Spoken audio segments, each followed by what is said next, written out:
When we watch football, we see the amazing goals, we see the incredible saves, we analyze the tactics. But what if I told you the most decisive moments in a match are the ones we can't see at all? Today, we're diving into the invisible architecture of the game, the psychological warfare that unfolds on every single pitch. So let's pull back that curtain, shall we? Because every match isn't just being played on a field of grass, it's being fought in the mind. It is a constant, brutal battle of confidence versus doubt, of fear versus resilience, and it's happening in every single play, every single moment. You know, this quote just nails it, doesn't it? Even with the roar of 100,000 fans, the most important battles are completely silent. This is that psychological warfare we're talking about, and it can absolutely decide who wins and who loses. Okay, to really get this, you have to picture the game being played on two fronts at the exact same time. There's the game we all watch, right? The one with the ball.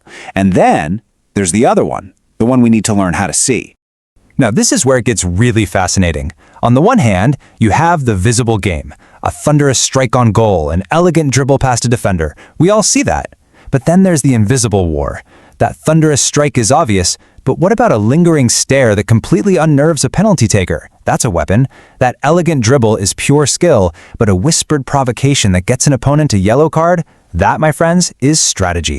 All right, so how do players actually build this mental edge? How do they construct this invisible architecture of dominance?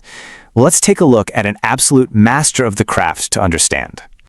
Let's talk about a player like the legendary German midfielder Lothar Matthäus. For him, the pitch wasn't just a field of grass. No, it was a psychological chessboard. And he didn't just command it with his incredible skill. He controlled it with this imposing mental presence that could unsettle an entire team before the game had even really started. I mean, his toolkit for this was just immense. His leadership wasn't just about shouting orders, it was a performance. Every single tackle, every interception, it all became a statement. It said, this part of the pitch, this is mine. He would even use arguments with the referee to show his authority, and he'd use pre-match interviews to plant these little seeds of doubt in his opponent's minds. And this is the brilliant part. It's these small, subtle acts that are actually tactical investments. They might seem like nothing in the moment, but they compound over 90 minutes. That accidental little step on a striker's foot makes him hesitate the next time he gets the ball. Taking 1 extra second on a goal kick completely breaks the opposition's momentum. It is, quite literally, death by 1,000 cuts. But listen, this isn't just about imposing your own will. The best of the best, they're also reading their opponents. They can see this invisible script of the match as it's being written right there in real time. It's almost like they have this secret psychological decoder ring. They see a player's shoulders slump after they misplace a pass, and boom, they know his confidence is fragile. They spot a defender who's suddenly playing a few yards deeper after being beaten once, and they recognize it as fear. And this lets them go from just reacting to the game to actually predicting and orchestrating what happens next. But of course, this is a two-way street, right? It's one thing to be able to dish it out, but it means absolutely nothing if you can't take it. And that brings us to the most crucial counterpoint, defense. It's a great question, isn't it? I mean, you can't exactly tackle a provocation or block a taunt. The answer is you have to build an impenetrable defense, but not on the pitch. You build it inside your own head. The greatest players build what we can call a mental fortress. Now, this is so much more than just being mentally tough. It's a calculated, systematic strategy. It's designed to make sure that any psychological attack from the opposition just bounces right off you without leaving a scratch. And you can see this fortress in action all the time. It's the striker who misses an absolute sitter but is immediately screaming for the ball again. It's the defender who gets dribbled past but comes right back with the exact same aggressive challenge the next time. See, these aren't acts of stubbornness. They are powerful, calculated demonstrations that say, nice try, your little games are not working on me.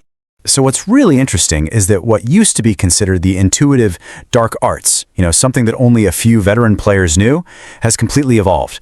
In today's game, it has become a formalized, almost scientific part of a team's strategy. I mean, today's top coaching staffs do not leave this to chance. They simulate hostile crowds in training by blasting audio over the speakers. They role-play specific responses to on-field provocations. The tactical briefings now go way beyond formations. They include psychological game plans, identifying which specific opponents to target and exactly how to disrupt their rhythm. And this, of course, raises a really important and kind of thorny question, right? Where do you draw the line? At what point does clever, tactical gamesmanship cross over into just plain unethical manipulation or unsporting behavior? It's a blurry line, and it's one that's debated constantly. But at the end of the day, the reality is pretty clear.